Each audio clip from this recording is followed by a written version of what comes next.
Hello guys, and welcome to Micro Homesteader's first YouTube video. My name is Mike, and my wife Carol is behind the camera. We'll get her on camera and some of the garden and kitchen stuff. Anyhow, thought we would start by talking about our 30-year-old stove we picked up a couple of years ago. It's a Nashua, I hope I pronounced that right, made in the northeast United States, I believe.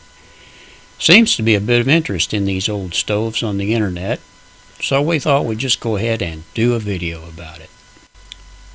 So this is a picture of the stove that I found on the internet, and they go into some detail there about the thing.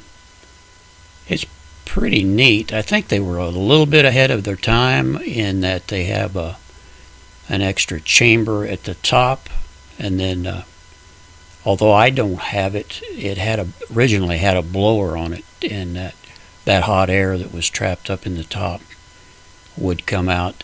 It's a pretty cool stove, really, even without the blower. In fact, I'm not sure that we could stand it. But this Indiana weather, down to about 0 or so, that stove will take care of a 2,000 square foot home without any problem if you just take some fans and push the air around a bit.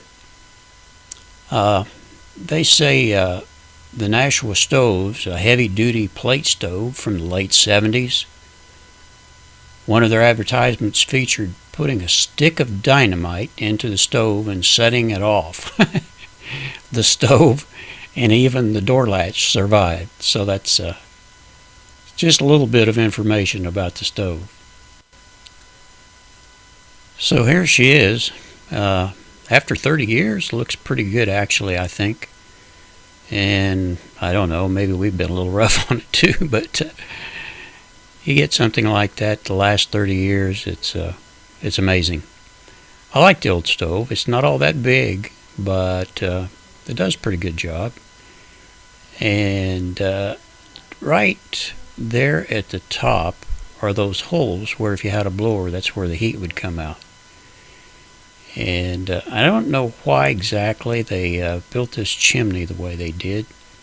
And instead of bringing the chimney out the front, the hole, it came out the side. So I guess it works, but I would rather have had it the other way so I could have the front of the stove towards the room. But you can't have everything, I guess.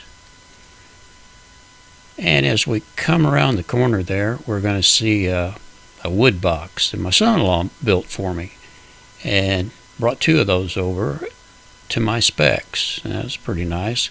Nice piece of cherry land on top there. And here's a short video of the wood pile. There's about 10 ricks in all there. Mostly cherry and hickory, a little bit of beech, so that should take care of us for the winter.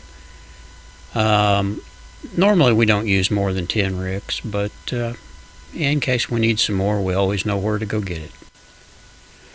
I just wanted to say too that when I got this stove, I thought the knobs were missing parts or something, because they simply would not adjust.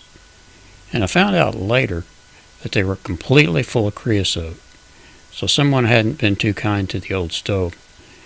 And I finally found a website that showed me how they were supposed to work, and a few minutes on the workbench and some WD-40, and I had them working like new. So these old stoves are, some of them are work as well as they did when they were new. I'll leave a URL in the description in case you'd like to read more about it. And I do hope that you enjoyed our video about the old stove, and if you did, subscribe and check out some of our other videos. We hope to keep uploading fresh content regularly, so take care, and we'll see you next time on Micro Homesteaders.